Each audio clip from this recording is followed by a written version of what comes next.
It was like coming out of some kind of horrible trance or dream.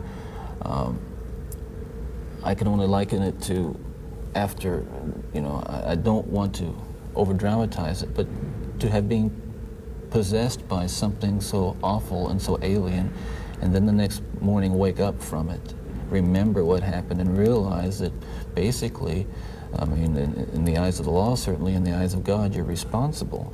To wake up in the morning and realize what I had done, and with a clear mind and all my essential moral and ethical feelings intact at that moment,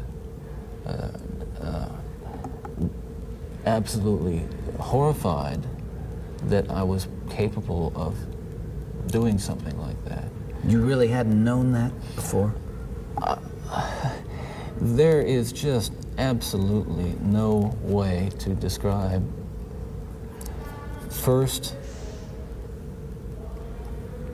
the brutal urge to do that kind of thing, and then what happens is once it has been more or less satisfied and recedes, you might say, or spent, that sense, that kind of energy level recedes, and basically I became myself again. I want people to understand this too, and I'm not saying this gratuitously because it's important people understand this, that basically I was a normal person. I wasn't some guy hanging out at bars or a bum, or I wasn't a pervert in the sense that, people look at somebody and say, I know there's something wrong with him, and just tell.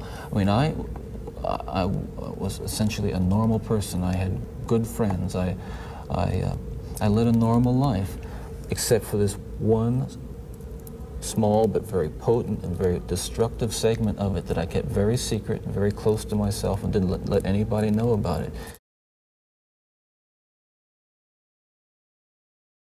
I can only hope that those who I have harmed, and those who I've caused so much grief, even if they don't believe my expression of sorrow and remorse, will believe what I'm saying now, that there is loose in their towns and their communities people like me today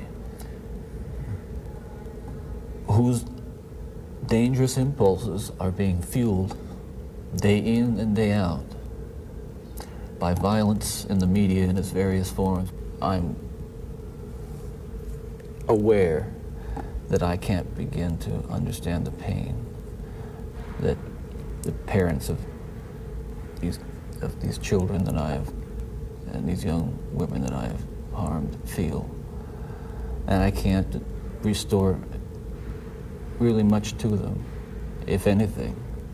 And I won't pretend to, and I don't even expect them to forgive me, and I'm not asking for it. That kind of forgiveness is of God, and if they have it, they have it. If they don't, well, maybe they'll find it someday. I deserve certainly the most extreme punishment society has, and I think society deserves to be protected from me and from others like me, that's for sure.